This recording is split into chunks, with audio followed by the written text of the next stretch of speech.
This is the VOA Special English Economics Report. One of the top issues this week at the World Economic Forum in Davos, Switzerland, was climate change. But the business and political leaders gathered for the yearly event in the Swiss Alps were not the only ones talking about the subject. President Bush, in his State of the Union message Tuesday, proposed rules to increase production of renewable fuels, like ethanol from corn. He also said new technologies are needed to deal with what he called the serious challenge of climate change.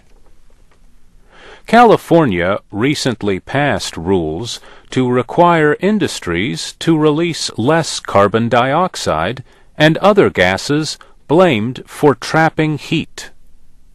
Some companies believe it is just a question of time before the federal government could do the same. So they are positioning themselves to have a voice in the policy making.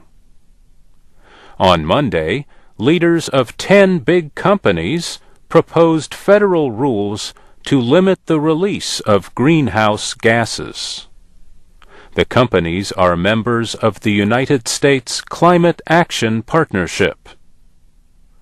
One possibility for the country is a trading system like the European Union has. Companies would have permits to release a set amount of greenhouse gases. Businesses that stay within their limits could trade their surplus to bigger polluters. Since 1995, the United States has had a trading system for sulfur emissions that cause acid rain.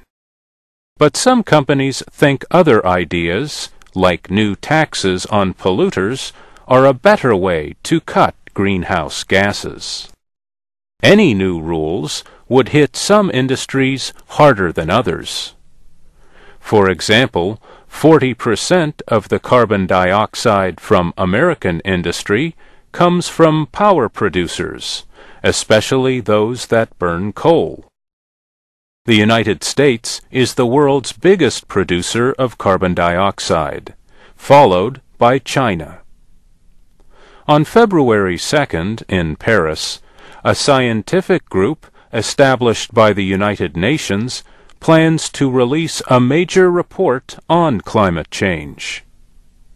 The report, 6 years after the last one, is expected to take the strongest position yet about the influence of human activity. The group is said to be at least 90% sure that human activity is the main cause of global warming in the last half-century. The Intergovernmental Panel on Climate Change puts most of the blame on the burning of fossil fuels. And the report is expected to say that scientists around the world believe temperatures will continue to rise. And that's the VOA Special English Economics Report. Transcripts and MP3 files are at voaspecialenglish.com. I'm Mario Ritter.